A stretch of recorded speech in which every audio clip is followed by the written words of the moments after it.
And salutations, ladies and gentlemen of YouTube.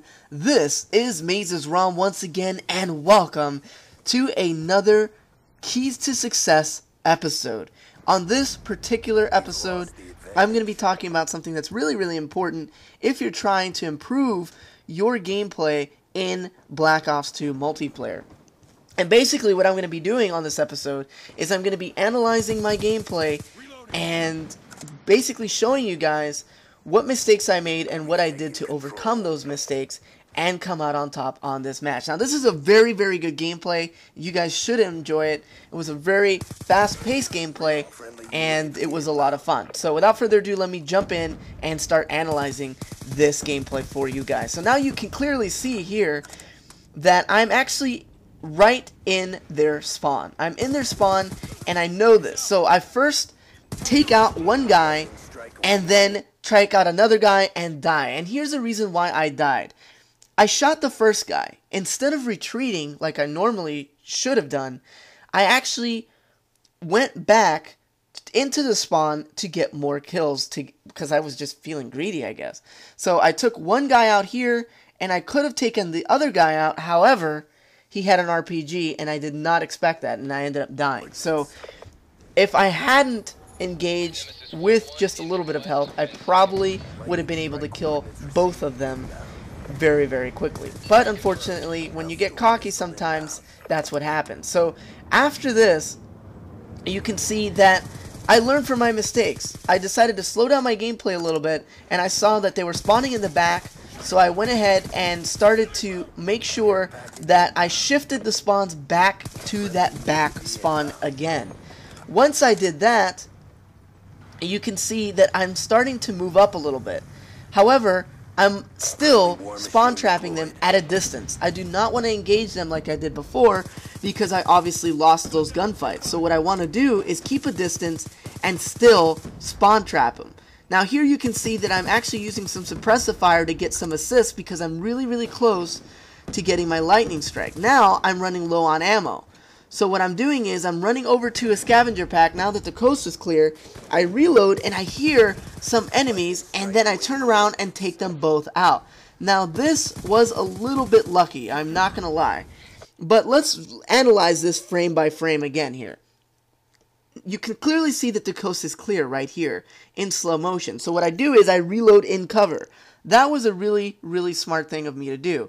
You definitely want to be sure that you have a full magazine when engaging the enemy. Now, I expected the enemy to come out of here. However, when I heard that they were right beside me, thanks to that awareness perk, I turned around as quickly as I could and took them both out. Now, I play on the highest sensitivity, so I knew that I could do that without getting any damage.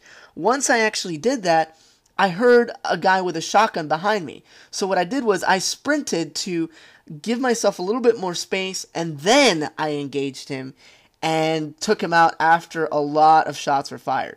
So that is definitely something that you want to keep in mind when playing someone who is using a shotgun. You want to actually extend the distance and then engage him. You don't want to engage him as soon as you hear the shots go off, because then you'll slow down just enough for you to actually have him enclose that gap and then shoot you in the back. So definitely extend that and then shoot them. So that's definitely something that you want to do.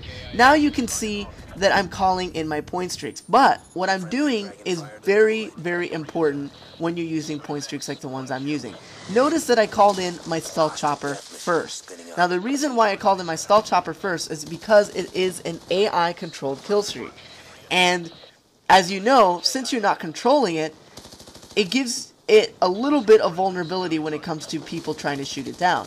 So what I did was I called it in first and then called in my dragon fire that I am in full control of, just so that I can cover my stealth chopper so it can maximize the amount of kills that it's getting, and then I can actually cover myself on the ground and eliminate a bunch of enemies while having 2 point streaks in the air. And that is a really good thing to do when you are trying to really rack up the kills in team deathmatch or arms race, and that's exactly what I was doing. Notice that these guys are still trying to shoot down my stealth chopper, and I think they actually managed to do it.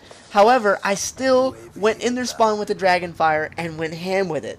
And I was just a little bit away from getting my Lightning Strike again. So I basically re-rolled through all of my point streaks very, very quickly. Now right here, notice this was a really veteran move, but I used my teammate as bait. What he did was a huge mistake. He dropped in his care package blindly without notifying anybody.